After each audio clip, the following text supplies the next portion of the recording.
আজ সকাল 7:30 থেকে গোপালগঞ্জের যে 3টি সংসদীয় আসন রয়েছে সেই আসনগুলোতে একযোগে ভোট গ্রহণ অনুষ্ঠিত হয়েছে। আমি এখন রয়েছি গোপালগঞ্জ 2 আসনের গোপালগঞ্জ শহরের রেশমা ইন্টারন্যাশনাল স্কুল কেন্দ্রে। এই কেন্দ্রটিতে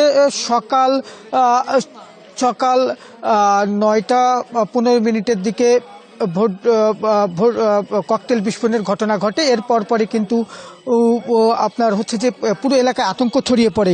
আমি যদি একটু চিত্র দেখাই, যে এই যদি দেখাই যে এই কেন্দ্রটিতে কিন্তু সকাল থেকেই ভোটাররা কিন্তু আসতে শুরু করেন। ঠিক তখনই 9টা 15 দিকে ঠিক এই স্কুলের যে খালপাটটি রয়েছে, খালের ওপার থেকে কিন্তু ককটেলটি ছুঁড়ে মারা হয় এবং এটি মূল গেটের উপর পড়ে কিন্তু বিস্ফোরিত হয়।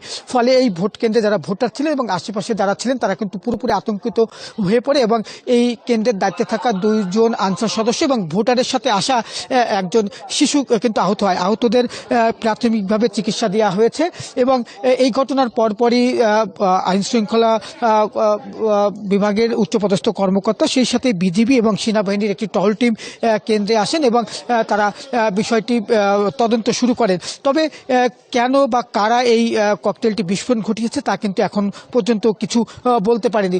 একটু বলে রাখি যে গতকাল রাত থেকেই কিন্তু গোপালগঞ্জের বিভিন্ন স্থানে কিন্তু ককটেল বিস্ফোরণের ঘটনা ঘটে এবং এই ঘটনার সাথে কিন্তু একজনকে গ্রেপ্তার করেছে পুলিশ। তবে এর আগেও যে ককটেল বিস্ফোরণের ঘটনা ঘটেছিল সেই বিষয়ে কিন্তু কোনো সুরাহা বা কারা করেছে বা ওই ঘটনার বিষয়ে কিন্তু কাউকে আটক করতে পারেনি। টানা তৃতীয়বার অর্জন করেছে দেশের সেরা সুপার ব্র্যান্ড স্বীকৃতি বসুন্ধরা টিস্যু পুলিশ। আমি যে এখন যে কেন্দ্র রয়েছে, কেন্দ্রে কিন্তু মানুষ ভোটারের উপস্থিতি কিন্তু খুবই কম। 2-1 ভোটার আছেন এবং তাদের যে ভোট তারা কিন্তু দিয়ে যাচ্ছেন। তবে এই ককটেল বিস্ফোরণের কারণে কিন্তু আশপাশের যারা রয়েছেন তারা কিন্তু আসলে পুরোপুরি আতঙ্কগ্রস্ত এবং সেই সাথে ভোটাররাও কিন্তু আতঙ্কগ্রস্ত। ফলে কিন্তু এই কেন্দ্রটিতে এখন পর্যন্ত ভোটারের উপস্থিতি খুবই কম রয়েছে। এছাড়া আমাদেরকে পুলিশ জানিয়েছেন যে এসব যে ঘটনা ঘটছে এগুলো একটি আসলে বিচ্ছিন্ন ঘটনা, সে কারণে যে ভোটের কিন্তু এই ঘটনায় কোনো প্রভাব পড়বে না বলে কিন্তু আমাদেরকে জানিয়েছেন এবং যারা এই ঘটনাগুলো ঘটিয়েছে তাদের গ্রেপ্তার করার জন্য কিন্তু পুলিশ ইতিমধ্যে কিন্তু অভিযান শুরু করেছেন বলে আমাদেরকে জানিয়েছেন। আমি এই কেন্দ্রের যিনি প্রিজাইডিং অফিসার রয়েছে তার সাথে কথা বলেছি। তিনি আমাদেরকে জানিয়েছেন যে এই ককটেল বিস্ফোরণের পরপরই কিছু সময়ের জন্য কিন্তু ভোট গ্রহণ বন্ধ ছিল।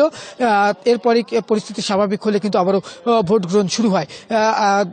আহত আনসার সদস্যের সাথে কথা বলেছি, তিনি জানিয়েছেন যে হঠাৎ করে এই ককটেলটি নিক্ষেপ করে এবং তাৎক্ষণিক এটি বিস্ফোরিত হয় এবং প্রচণ্ড শব্দ হয়।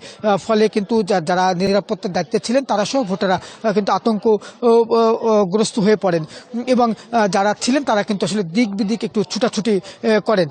আমি কথা বলেছি জেলা রিটার্নিং কর্মকর্তার সাথে, তিনি আমাদেরকে জানিয়েছেন যে ভোট সুষ্ঠুভাবে সম্পন্ন করতে যেসব পদক্ষেপ নেওয়ার দরকার তারা কিন্তু সেই পদক্ষেপ নিয়েছেন এবং কেন্দ্রে কিন্তু যে আইন শৃঙ্খলা রক্ষাকারী বাহিনী বিশেষ করে আনসার পুলিশের পাশাপাশি যে স্ট্রাইকিং ফোর্স রয়েছে সেটি হচ্ছে যে বিজিবি, তারপর হচ্ছে আপনার সেনাবাহিনী, র্যাব, তারা কিন্তু কেন্দ্রগুলোতে তারা বিশেষ নজরদারি রাখছেন। আরেকটি বিষয় হচ্ছে যে এই গোপালগঞ্জে যে 397টি কেন্দ্র রয়েছে এর মধ্যে 12টি কেন্দ্র বাদে বাকি যে 385টি কেন্দ্র রয়েছে এই কেন্দ্রগুলোকে কিন্তু অতি গুরুত্বপূর্ণ হিসেবে চিহ্নিত করা হয়েছে, যে কারণে কিন্তু এই ভোট কেন্দ্রগুলোতে কিন্তু বাড়তি সতর্কতা আসলে রাখা হয়েছে। যেহেতু শহর গতকাল রাত থেকে শহর জুড়ে এই ককটেল বিস্ফোরণের ঘটনা ঘটছে, সে কারণে শুধু ভোটাররা নয়, সাধারণ যারা মানুষ রয়েছেন তাদের মধ্যে কিন্তু আতঙ্ক রয়েছে এবং অনেকেই মানে বলছেন যে আসলে তারা চিন্তা করছেন যে আসলে ভোট কেন্দ্রে তারা যাবেন কিনা। তবে এই যেহেতু গোপালগঞ্জ আওয়ামী অধ্যুষিত এলাকা, সে কারণে কিন্তু ভোটারদের মধ্যে আসলে একটু দ্বিমত বা ভিন্ন প্রতিক্রিয়া রয়েছে। আসলে কেউ বলছেন যে ভোট কেন্দ্রে যাবেন, আবার অনেকেই বলছেন যে তারা আসলে ভোট কেন্দ্রে যাবেন না, কারণ কখন কোথায় কি ধরনের ঘটনা ঘটে সেটি নিয়ে কিন্তু তারা আসলে দ্বিধাদ্বন্দ্বে রয়েছেন।